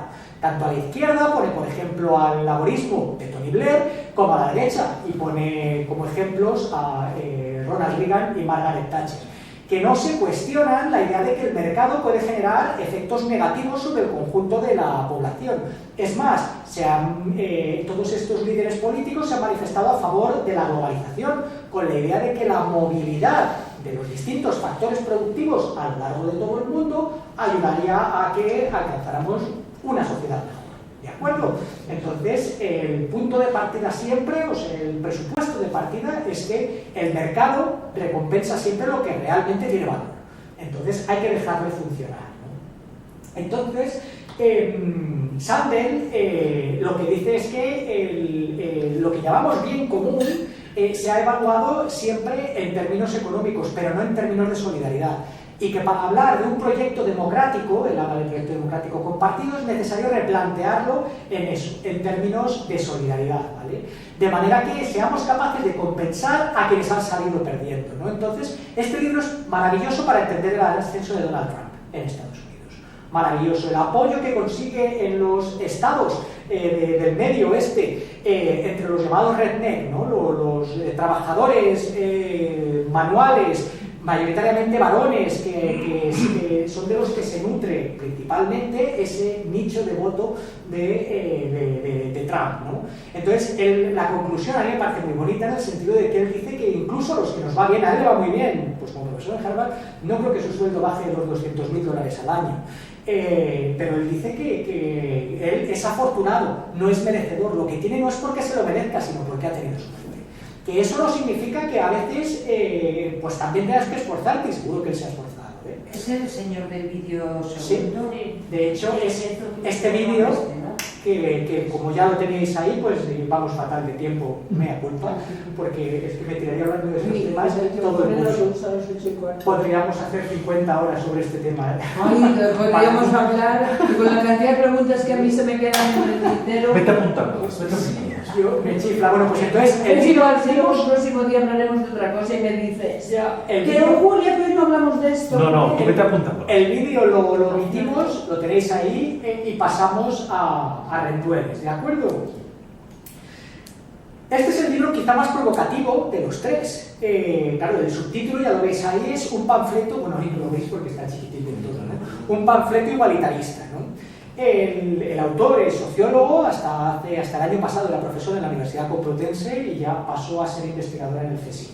Entonces, él dice que la igualdad deberíamos plantearla como un fin y no como una condición para nada, ¿no? Entonces, Él dice que normalmente a la igualdad la sacrificamos en el altar de la libertad. Es decir, para vivir libres tenemos que aceptar que haya desigualdad, ¿no? Entonces, Y yo estoy de acuerdo. pues esto él lo cuestiona de maravilla. Yo te recomiendo el libro encarecidamente. Entonces, él dice que el capitalismo, desde esa ¿De qué libro perspectiva, estás hablando? contra la Contra la igualdad de oportunidades, oportunidades. sí lo tengo aquí, de Renders. Rendueles, No sí, sé, Rendueles. ya hasta leer Sí, Sí, exactamente. Entonces, él dice que de hecho en nuestras sociedades lo que acepta la mayor parte de la población de buen grado es que haya una igualdad de oportunidades, pero no de resultados. Lo de los resultados, pues habiendo igualdad, si somos capaces de garantizar una igualdad de oportunidades, por lo menos la teoría económica, estos los manuales que nosotros trabajamos en la facultad, lo dicen siempre, garanticemos la igualdad de oportunidades, porque a partir de ahí, quien se esfuerza llegará a buen puerto y quien no, y ya está. Y esto, claro, en términos morales es maravilloso, porque te quita muchísimos cuestionamientos. Delegas en el mercado todo y ya está. Pero es que entonces tenemos que aceptar que luego existan estas desigualdades. Porque Sí, no sí, todos sí, tienen eso la es. misma inteligencia, eso es. Y Eso eso es. no todos trabajan de la misma Eso es. manera, no todos ahorran lo Eso mismo, es. Él no lo no dice. todos trabajan las Eso mismas es. horas, Eso- ¡coño! Eso es lo que tienes que leer, a Rendueles, te está diciendo eso. Perfecto. Entonces, Sí, ya lo sé, pero es que yo apruebo la desigualdad. Venga. Vale, entonces es interesante porque él dice que esa idea de la igualdad de oportunidades tenía sentido cuando surge, que es en los siglos XVIII y XIX, cuando el liberalismo primigenio, ¿no? O sea, estamos hablando de Adam Smith, estamos hablando después de David Ricardo, pero también tú hablabas hoy de Isaiah Berlin. Isaiah Berlin prologa el libro sobre la libertad. Bueno, la libertad. ¿Habéis leído sobre la libertad de John Stuart Mill? Sí. John Stuart Mill es un filósofo economista muy interesante que era un liberal, pero de los de antes. Entonces él dice que la igualdad de oportunidades está genial para acabar con los privilegios. Pensad el contexto cuando se estaba luchando contra el feudalismo, contra esos privilegios de casta, esos privilegios de sangre, ¿no? La nobleza, la monarquía, etcétera, etcétera, etcétera. Pero que en nuestras sociedades necesitamos algo más, ¿no? Él dice que, claro, que la meritocracia, a donde nos lleva, es interesante, ¿no? Porque hay una confluencia entre los argumentos de Sandel y Rendueles que es brutal, y lo escribieron a la vez. O sea, no puede ser que uno copiara al otro, solo que se copiaran en artículos, que supongo que sería de Rendules a Sandel, ¿no? O sea, que Rendules estaría influenciado por Sandel. Pero los libros salen prácticamente a la vez. Y el argumento es muy parecido, ¿no? La meritocracia nos lleva a pensar que la situación que viven, el privilegio que viven las clases altas es porque es justo porque se han esforzado, lo tienen porque se lo han ganado, ¿no? Entonces, es curioso, ¿no? Da datos de empíricos también, de algunos estudios, ¿no? Pues en línea con eso, los ricos tienden más que los pobres a creer que sus logros son fruto de su esfuerzo. Él cita un estudio que sostiene, que demuestra empíricamente que los propietarios de coches caros son mucho más propensos a infringir normas de tráfico que, y en particular a no respetar los peatones que los propietarios de coches más baratos, ¿no? Entonces, hasta ese punto, nuestra posición social puede modificar nuestros valores morales, ¿no? Yo no estoy de acuerdo. No, te habla de un estudio empírico, o sea, él nos dice que, claro, desde esa perspectiva, la desigualdad nos impide llevar una vida buena, ¿no? Si una persona necesita ayuda, va a aumentar, y esto es lo que tú decías antes, Julia, si una persona necesita ayuda, va a aumentar la probabilidad de que la ayudemos si consideramos que esa persona está a nuestro nivel. Si es similar a nosotros. Tú lo dijiste antes. ¿Tú lo has dicho? Lo has dicho tú al llegar a esta tarde. Y dijiste que no te gusta... Tenías mayores problemas o te sentías más cómoda, Con fueron la tus gente palabras, que es parecida a con ti, los que estaban a tu nivel, etcétera, Sí, etcétera. verdad, tengo Perdón, pues, yo no me expliqué bien, Sí, no sí, me sí, expliqué Te bien. explicaste muy bien, Dije. lo entendimos todos. Que yo Julia. me siento más cómoda eso he dicho. con personas pues más o menos como yo. Exactamente. Pero eso no quiere decir que no ayude a una persona más débil. Lo vas a evitarlo. Pero Vas a evitarlo Porque naturalmente. no, Sí, lo vas a evitar naturalmente porque te sientes menos cómodo. perdóname, No vas a saber si está peor. no la he evitado porque la estoy tratando. Bueno, hombre, Pero no me vayas estoy al caso. cansando, pero me estoy No vayas al cansando. caso. Pero me estoy cansando. Sí, sí. Bien. Porque es una persona que ha padecido 2 ictus Bien. y que, perdona, camina. Pues nada, ese se lo merece. Perdona, y yo estoy con ella. Digo, bueno, se merece estoy tu con ella. atención, quiero decir, no que se merezca la dolencia. Pero escúchame, ya me estoy cansando. Yo no soy Santa Teresa de Jesús. Bueno, siéntate. Bien. Vamos a Entonces, lo que él habla también del concepto de clase media, es muy crítico con ese concepto de clase media que evidentemente está muy vinculado a la cuestión meritocrática, ¿no? Todos nos identificamos con esa idea de clase media, las clases altas siempre tratan de decir que en realidad son clase media y las más bajas también piensan que son clase media y tratan de llegar a serlo, ¿no? Esa idea aspiracional, ¿no? Esa parte es muy interesante en el libro, no me da tiempo a extenderme en ella, ¿no? Pero me gusta mucho cuando lo relaciona con eso que de chincharrabiña, ¿no? ¿Qué es esto? Una expresión. Chincharrabiña es un te fastidias, es una expresión infantil, es una expresión infantil. Nosotros decíamos chincha rabincha. Ah, pues Pues yo no la conocía. yo ¿Veis? Bien. Qué ignorante soy, qué cantidad de cosas no conozco. Claro, conoces. Entonces, él dice que es muy curioso porque cuando hablamos de libertad nos permitimos una intervención del Estado muy fuerte para que la garantice, ¿no? Mantenernos en libertad cuesta mucho en términos de permitir que el Estado intervenga. Pues, por ejemplo, la libertad nos la garantiza una policía, nos la garantiza un ejército, nos la garantiza la separación de poderes. ¿De acuerdo? Ponemos mucho empeño en que todo eso se mantenga. Lo que te hablaba de las instituciones, que es lo que a mí me rechina, entre otras cosas, del vídeo que señalábamos de Luis Alberto Iglesias, ¿no? Hemos puesto mucho empeño en que nuestras instituciones funcionen para garantizar que vivamos en un mínimo de libertad, ¿no? Pero que con la igualdad no. Con la igualdad, pues consideramos que es mejor que no se intervenga. Que para ella la intervención pública nos escapa, ¿no? De hecho, consideramos que la miseria, que la gente que está en una situación de pobreza, pues casi es como Dios lo ha querido. O sea, igual que un volcán, igual que una pandemia, son cuestiones que por naturaleza. Exactamente, que esa desigualdad generada por el mercado es una consecuencia extrapolítica, es decir, la política es mejor que no se meta ahí. Entonces, ya os digo, me parece que es relevante para lo que nos traía, que es a donde quiero llegar, de la desigualdad a la extrema derecha. Entonces, el primer gráfico que os lo voy a destripar directamente, esto en clase nos lleva muchísimo tiempo, aquí no lo tenemos. Estos son percentiles y esto es ganancia real, ganancia de renta real entre 1998 y 2008. Entonces, ¿esto cómo lo tenéis que entender? Pues que el percentil 55 de la población mundial, aquí está recogida toda la población mundial, es decir, lo que llamaríamos clase media, ¿vale? Serían los que les ha ido mejor entre 1988 y 2008, porque su renta ha crecido un 75%.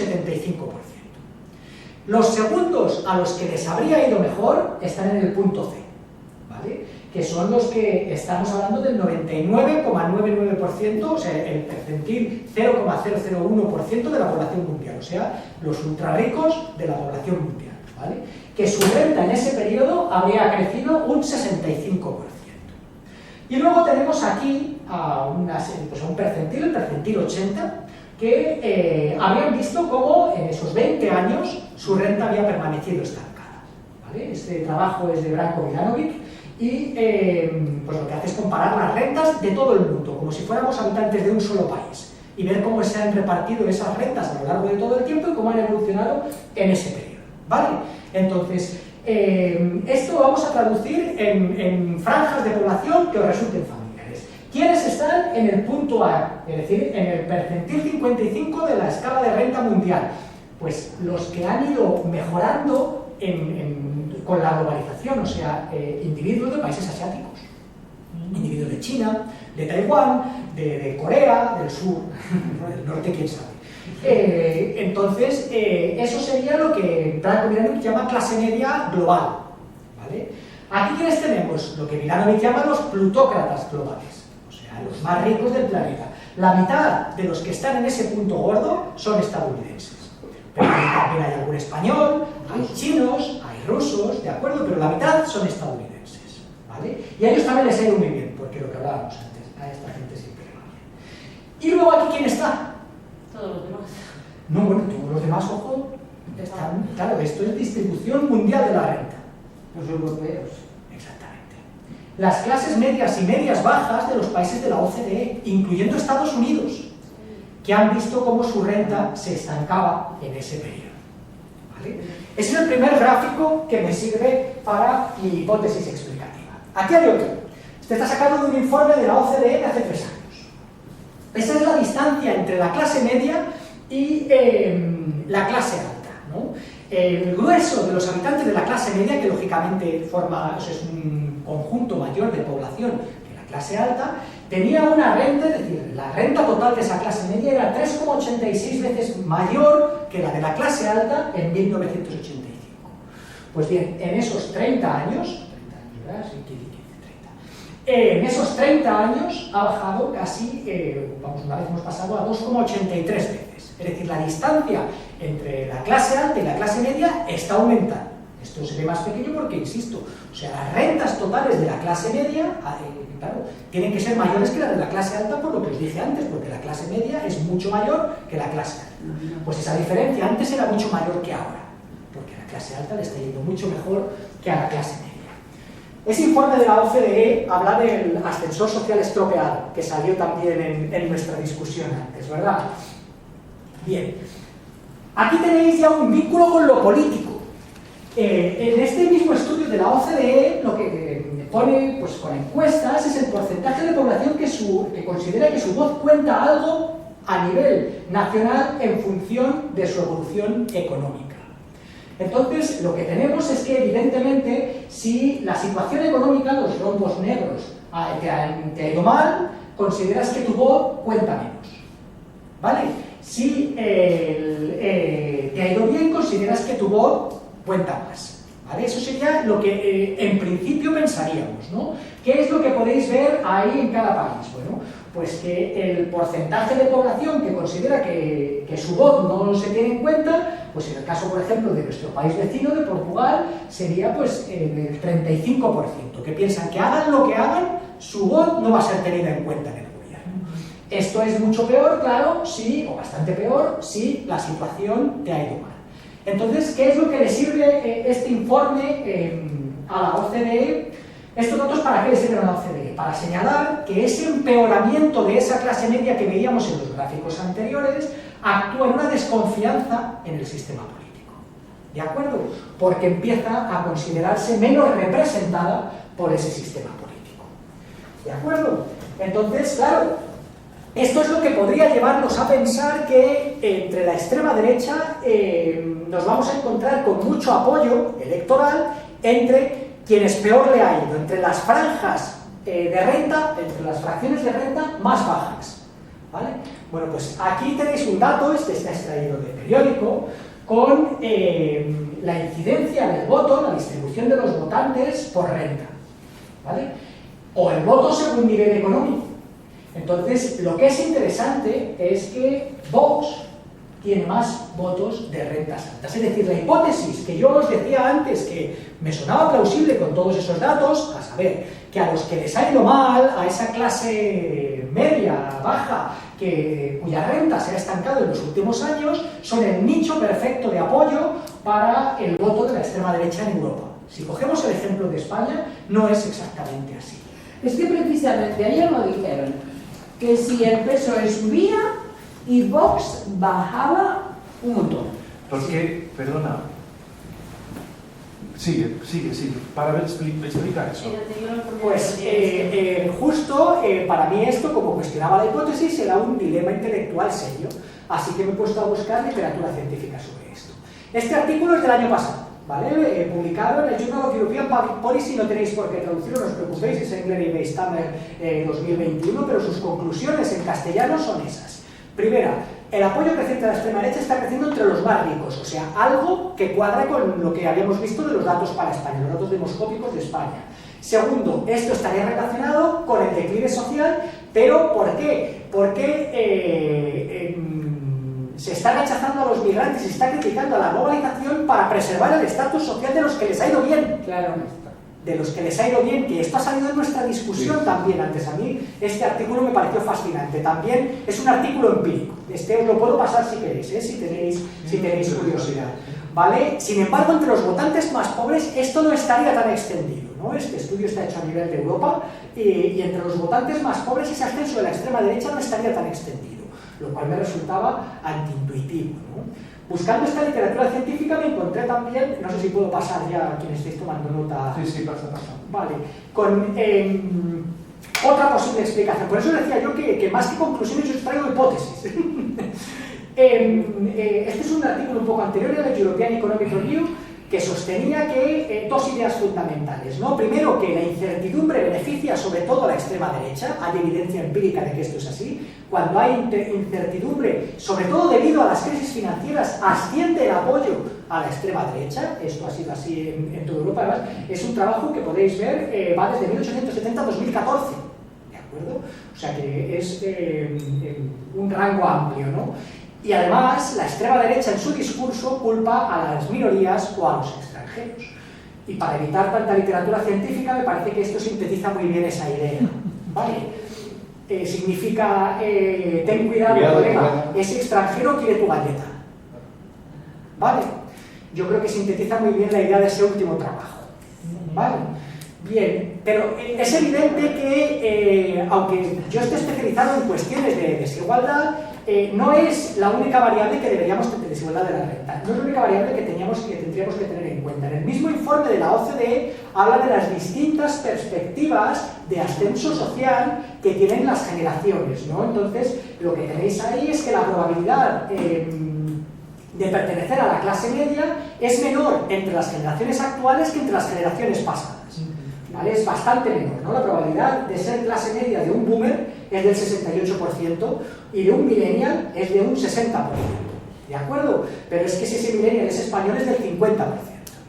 Entonces, eso también puede ayudar a entender que entre los más jóvenes la opción favorita sí pueda ser Vox, ¿de acuerdo? Especialmente si esos más jóvenes son chicos. Vox era de extrema derecha. Porque de hecho con lo que nos encontramos es un sesgo de género brutal en cuanto al apoyo electoral. Lo último que he complementado, y ya termino este asalto de datos, yo siento esto, es un informe que se presentó en Bruselas hace semana y media o así, es este de Jalikopoulos y Blandas, ¿vale? De 2022, es de este año. Ahí tenéis el perfil del votante de extrema derecha, en España y en Suecia. Lo tienen para todos los países europeos, ¿de acuerdo? Entonces, incluyendo Italia. Este informe es fascinante, ¿no? Es la probabilidad de votar a un partido de extrema derecha, tanto en España como en Suecia. En España, para este perfil es del 7%. ¿Qué perfil es ese? Varón de entre 35 y 44 años, empleado, de residencia rural, con preocupación porque la inmigración es muy alta, con actitudes autoritarias fuertes, desconfianza en el Parlamento Europeo y muy religioso. Te refleja mucho lo de español en medio, ¿no? Bueno, pues bueno, aún así, en términos demoscópicos, ya ves que sería un 7% nada más. ¿Y qué sería el antídoto para eso?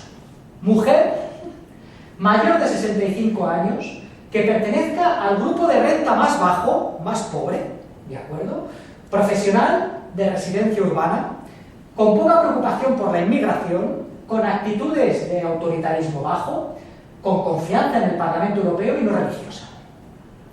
¿Y qué hay de Suecia? Fijaos la diferencia, la probabilidad en Suecia es 6 veces mayor. Este perfil, la probabilidad de que este perfil vote en Suecia extrema derecha es del 42%. O sea que el ajuste es mucho mayor en Suecia que en España. Esto cuadra también con los resultados que estamos viendo aquí en las encuestas y en Suecia en las elecciones, ¿vale? Porque estamos hablando del segundo partido más votado en Suecia. Aquí no estamos llegando a esas cifras de momento. Varón, desempleado, operador de profesión, con un nivel de educación que no sea alta, muy preocupado por la alta inmigración del país y desconfiando del Parlamento Europeo. ¿Y cuál sería el antídoto? Lo menos probable, o sea, la persona menos probable para votar a la extrema derecha sería una mujer desempleada, profesional, con un nivel educativo alto, con una preocupación por la inmigración baja y con confianza en el Parlamento Europeo. Tiran para su lado, Bueno, si es mujer y confiar en el Parlamento Europeo... Este lado son más catetos. El más cateto y... Es más o menos se adaptan. La cesura esta, la división de género, a mí no me ha dado tiempo de investigarla en profundidad, por eso no la he traído aquí, pero sí que os puedo confirmar que si en Suecia solo votaran las mujeres, la socialdemocracia ganaría con más que mayoría absoluta, ¿vale? Y si solo votaran los hombres, la extrema derecha ganaría con mayoría absoluta. ¿Vale? Y aquí en España tenemos algo muy parecido entre el PSOE y Vox. Lo que pasa es que menos acentuado, porque aquí sobre todo el principal apoyo serían varones jóvenes, o sea, nuestros estudiantes. No me digas, por Dios. Sí. Ahí no puede votar. ¿Qué anuncios bueno, para el- estudiar? y el apoyo que tiene- Eso es para estudiar. Perdona, termina. Pero solo para Esto, sí, claro, ahí tenéis, estos son los partidos, está sacado del país también, los partidos de extrema derecha en Europa y lo que llevan en sus programas, la inmigración como problema, o sea, llama a ese votante tipo que hemos dicho antes, que van a poner un freno a la inmigración y que es necesario que el que venga se adapte. ¿De acuerdo? El multiculturalismo no es adecuado. ¿De acuerdo? Y te digo una cosa, que de lo que has hablado hoy, no de todo, pero de algunas cosas, están descritas aquí Lo sé. por los filósofos Lo sé. de los Yo lo digo. 18 y 19. Yo lo digo, Pues además, espera, que todavía no he terminado. a esos les di clase, lo meto en mis clases. Lo meto en mis clases. Sí, casi nunca ninguno de ellos. En todo caso, al revés. En cambio, con respecto a la economía, es curioso, hay una extrema derecha tremendamente liberal que lo que hace es curioso, ¿no? Porque estamos hablando de que sus votantes buscan protección respecto del mercado. Sin embargo, por ejemplo, la extrema derecha española es muy pro mercado, ¿no? Ahí hay una contradicción importante. Luego, entonces, lo que puede actuar en el caso de ese tipo de partidos es otro tipo de fracturas sociales, no lo que hablábamos de la fractura de género. ¿De acuerdo? Sin embargo, por ejemplo, en el caso de este es el caso francés, ¿de acuerdo? El caso francés es altamente intervencionista, desconfía de los mercados, pero también es verdad que electoralmente le ha ido muchísimo mejor que a Vox, por lo menos de momento. Para concluir, ¿qué se puede hacer entonces ante esta situación? Bueno, pues si partimos de la idea de que la desigualdad sí puede exactamente explicar y ayudarnos a entender ese ascenso de la extrema derecha en toda Europa, pues en este libro Tony Atkinson nos hablaba de cómo tratar de atenuarla, ¿no? Entonces hablaba de la necesidad de introducir mecanismos institucionales que nos permitan pues, esas garantías que hablábamos, esos pesos, ¿no? Los check and balances que hablan los anglosajones, ¿no? Para tratar de que haya reequilibrios en el poder, porque tenemos que tener claro que la distribución de la renta es un caso particular de la distribución del poder, ¿de acuerdo? O sea, quien es rico tiene poder y viceversa. Utilizar al Estado como empleador de última instancia, porque con tu permiso, sí que por lo menos quienes estamos investigando sobre este asunto sí consideramos el desempleo como un causante de la desigualdad enorme. La reelección del cambio tecnológico, hay gente que con el cambio tecnológico se nos está quedando fuera. Esto también está muy estudiado empíricamente en el caso de Trump. De esos redneck de los que estamos hablando no han podido adaptarse al empleo que demandan las nuevas tecnologías. ¿De acuerdo? Y el resultado es que se consideran desechados por la sociedad. Y ese resentimiento lo canalizan políticamente. ¿De acuerdo? Y luego, pues, por ejemplo, la mayor progresividad de los impuestos, ¿no? En el caso del informe que os decía de la Frederick Ebert Foundation, habla de algo que también ha salido en nuestra discusión antes, que yo creo que comentó Sonia, ¿no? Evitar el efecto imitación. No es una solución que los partidos dominantes adopten esas políticas anti-inmigración. De hecho, el resultado a veces lo adoptan para decir, bueno, así freno, hago tapón a la extrema derecha. Aquí lo vimos con el PP de Casado. ¿De acuerdo? Trataba de imitar las tesis de Vox. El resultado es que Vox no paraba de crecer. Tenemos un ejemplo similar de la socialdemocracia danesa. La socialdemocracia danesa es, de todas las socialdemocracias europeas, la más anti-inmigración. Y con eso ganó las elecciones. Veremos a ver lo que va a ocurrir en las siguientes elecciones, ¿no? Es muy interesante lo que cuentan del caso en este informe, ¿no? Es verdad que, pues esto es un argumento polanyiano, ¿no? De Polanyi. El mercado genera inseguridad, o sea, la gente puede tener miedo y eso es legítimo. Hay que introducir mecanismos para tratar de garantizar esa seguridad económica, es decir, reforzar nuestros estados de bienestar y en ese sentido reivindicar la igualdad, lo que enlazaría con los argumentos tanto de Sandel como de Rendueles, ¿no? Bien, Rendueles, una de las conclusiones que saca es esa, ¿no? Que nos compromete con la emancipación son las responsabilidades compartidas que estamos dispuestos a asumir colectivamente. Y esas obligaciones son cruciales en la realización de una vida buena, de una vida no dañada, ¿no? Esa vida buena, Rendueles nos la identifica con esa tesis de Balibar de la igual libertad, es decir, no es necesario renunciar a una para tener la otra, sino que precisamente ambas se pueden reforzar, ¿no? Y a mí esas reflexiones de Rendueles me recordaban a mis lecturas de Bakunin, cuando hablaba esto es, bueno, lo diré. No soy verdaderamente libre más que cuando todos los seres humanos que me rodean, hombres y mujeres, pensad que esto está escrito en 1871, ¿de acuerdo? Y habla, mete esa postilla, ¿no? Hombres y mujeres son igualmente libres. Esa idea de unir igualdad a libertad es crucial y yo creo que sí que claro, no son políticas concretas, pero sí que nos ayuda a entender los antídotos que podemos empezar a desarrollar contra esa extensión de la extrema derecha, ¿no? Ahí tenéis todas las fuentes en las que yo me he basado para esto, y nada, y aquí me tenéis a vuestra disposición para todo lo que queráis. No hay mucho que debatir. Muchísimas gracias por haberme dejado decir algo. A ti. ¿Algo? O mucho.